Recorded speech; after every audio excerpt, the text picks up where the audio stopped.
Nyono ku Celeb Jazz amanyanga bulijjo yenze King Smith okubanga batusaako amawulire olugambo kalebule neyo bafudde mu entertainment industry. Olunaku olwaleero tusinzidde mu kaffe akamu e Makindye kumpi ne kooti nga twakava mu musango gwa famous TikTok amanyiddwa nga Dr. Sefko. Wabula that is not the talking point today nga mbadde mujja mugobera ensonga ze. Just a quick update. Olunaku olwaleero bamuzizaayo ekitalya paka ennaku z'omwezi 17. That will be Friday okulanga ensonga ze zongera okubanga zitunulwamu. Waliwo entalo nyingi ezigenda maaso ku social media nga muzimanyi naye glad to see and to be with the main man amanyiddwa nga Benson Wensasagge erinnya eryo baali kwongeddeko simanyi lwaki sooka obuuze ku bakola ku Celeb Jazz. Abantu aba ku Celeb Jazz mubale kwagala Celeb Jazz kubanga mukimanyi nti n'emu ku jazz ezisinga yes kuleetera jazz sikwesula erugambo n'okunyumyamu. Uli otya? Yeni mukwano ogamba otya man? Kansooke kuyozaayoza okukulika okubanga tewagenda mu kkomera. Saagenda mukomera kuba singa nange ndooza nzididdwayo ekitalya kyemmanyi. Naye bino ebintu biri serious by the way. Lawrence oyo ali ku kamera asobola obitegeera nti bino ebintu biri serious even more than. Omuntu wayinza kirowooza. Nze nali manyi byakusaaga paka we twajjayo omusango twalinze keyizi kakalaamu. Naye full figure yambeereramu man. Neddeno. Togereko ku embeera nga bwe yali before wali owulira otya ng'emisango gino giri ku poliisi bagamba bakunoonya naye kubeera ku wanted list si kintu kyangu soke twogeremuko ku mbeera eyo.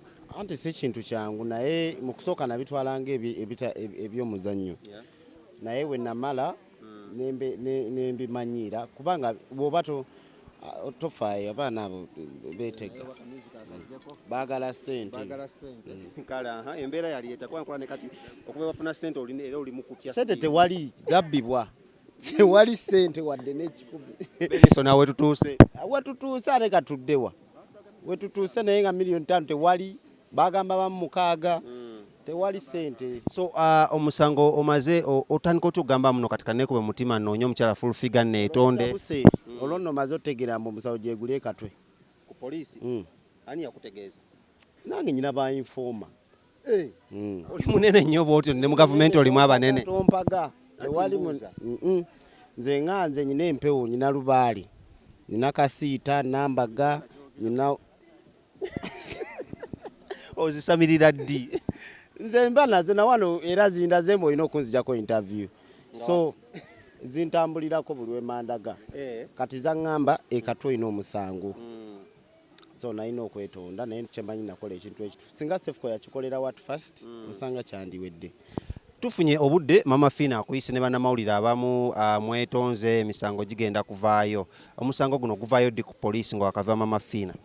Gwavaayo nkera olunaku olwo nga nfunye ssente Mama Fina amulabi bwe gwavaayo ne tugenda enaggulu ne tujjayo omusango. Yes. Kati ofunye ssente miliyoni 5 bweddu bazikwasiza buli omu azirabye. No abantu abali beebuuza okuva wafuna ssente zino wakyuka nnyo.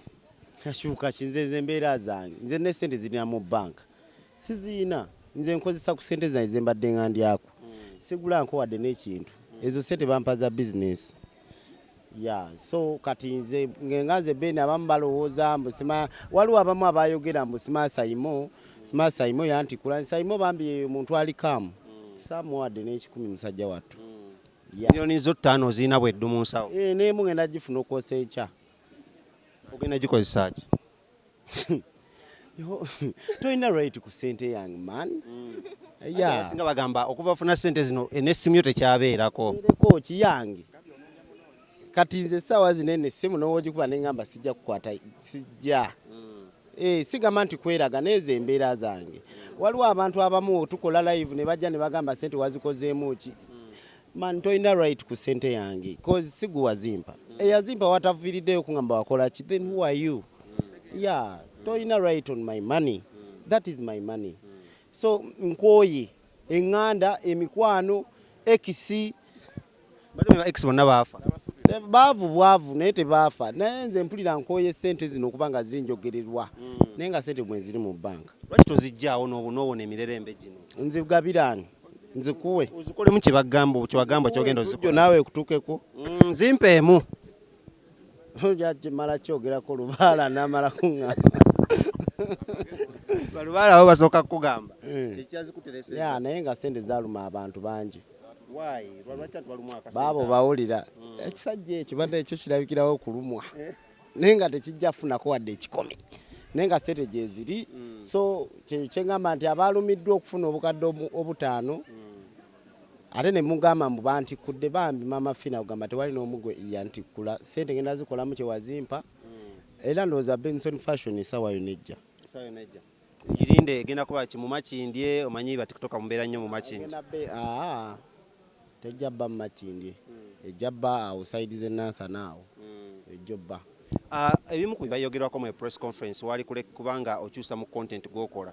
Kino nga gwe TikToker kigenda ku affectinga kitya oba ogenda kikola okula muno osigalayo ku ntikko ng'oli celebrated TikToker naye ng'ate content akyuse. Nze mbadde sikola full figure yekka, mbadde nkola bujingo ne other skits. So I don't think ndi wenkola full figure. Nesitateekamu kapa, sanitizer n'ebirala nti kigenda kubanga kinyumira abantu. So I'll keep on doing bye mbadde nga nkola ebirala, leave alone full figure. So full figure yewa mwesonyiye mullo? Yeah, mullo abanyiga following I have no problem with you. Sijja kulimba kuba kati sigenda kwesiba ku bantu. Waliwo newo kati nze nyina following. Neera waliwo abanjagala n'abatakola ki naye nga ate banfollowinga. So sigenda sanyusa buli omu. Yeah, kyenyinza okugamba. So ngenda sigala nga nkola ekintu kye mbadde nga nkola. Watya ate ye bujingo genda sigala omukola because naye nnyo nejjo namukoze. Kafulumye. Nga naye muleka. Sanga nga nnumba mama Janet yatangire. Eno strategy nti nno ogenda bakolanga mpaka buli omu anaavaayo n'akuyiribya. Ate kati nze mama nti kati ye nga kati nze njogera nnyo ne Susan Makula. Ye nga tavangayo kungamba ava ku bba wange. Susan Makula njogera I salute you mom. Big up. Tanvangayo kungamba mbu nno nti oba nve ku bbaawe. Susan Makula yali akokyezzaayokko. Nga mama Fina we yakola kubanga omusali yutinze. Ayo bunene busonga bwa data mitwalo 5 simusango gwe. Omusakazi mumanya ina sente. Naye mama Fina ye mama nga we mumanyi nti ye mama. Ye yajja kutuyamba mama w'eggwanga. Yaliwo nze nali nze kwolo nno najja sinamu na sente. Najja Saimo ye yazimpa mitwalo 2. Ezakuleeta kaboda. Nentuuka we yaŋŋamba musange. Naye nali simanyi ngenda kuddayo nate n'obukadde 5. Naye ate kikwewunyisa saddayo nabo pakaka. Wakola otya? Bamaze obbukwa tunyumize mu jjane bamaze obbukwa mpaka. Neewola emitwalo 3 nengula kufulu 3. Nensiba waka. Gyosula. Kamalo kwatona. Hassan obuzibu mulina mulwako okukola ku interview nammwe. Kati bali ku interview ate okuba essimu essaawa zino man. Teri agenda kukima oba olengera bbaasi jangu weeri. So wagula kufulu. Nyinza obutafuluma Makindye? Nzijjawo okulage nti nkutrakinga. Jangu. Waneno nga kukwano ku garden. Ekivwala ekyo banne ekyepanga. 10 yabadde ankubi. 10 enkolagana nayo ne 10 erieti. Ate mutandika omaye munoonya munjagaliza. 10 mukwano gwange sister wange kyenyinza okugamba. Ate ng'agamba yakuteekako tracker huyo ava byogera ku simu. Semanyi tracker nze olaba Jeno. Track yagaana naye ne mutuukira ye nga ye kati 10 tasobola kuntrackinga kyemanyi. So ogambye olina empewo z'ekika, empewo zino zatesobola kukuuma ssente zino zaakuweebwa n'otuuka n'ogula kufulu.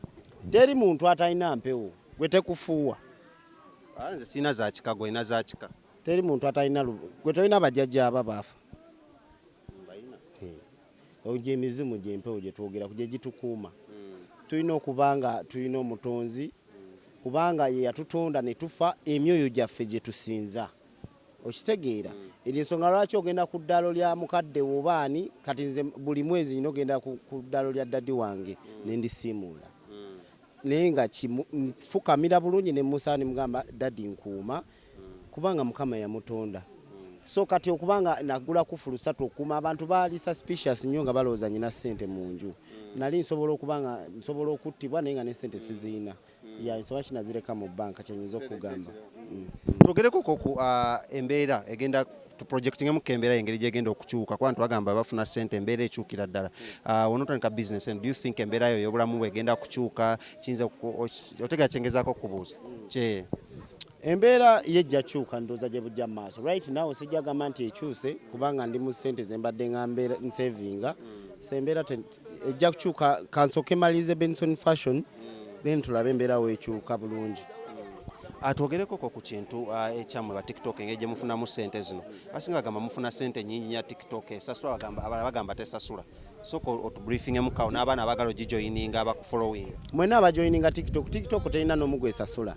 Wabula content wo yakusasuza atya. Ojja kukola TikTok anyumira abantu ofune following, companies tandika okuwa ssente, ozikubira akalango, abayimbi bakuwa obuyimba bwabwe obuddemu obukolemu.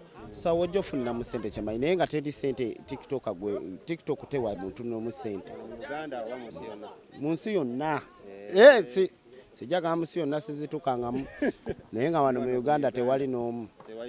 Just content ogokola yakusasuza. Benson ki ekiddako nga tumaliriza? Ekiddako kiri bwe kiti, nze ngenda sigala nga nkola content wange oba mwagala oba temwagala, nze ngenda kusigala nga mukola naye okujjako wa full figure. Kale tuyanze nyoga ebigambo ebisembayo eri abalabi bafe ab'oku Celeb Jazz obasibule n'obasibula n'abawala kubandeya abawala bakaayanira bakusaba ku ssente oba ogenda kikola otya tofune security.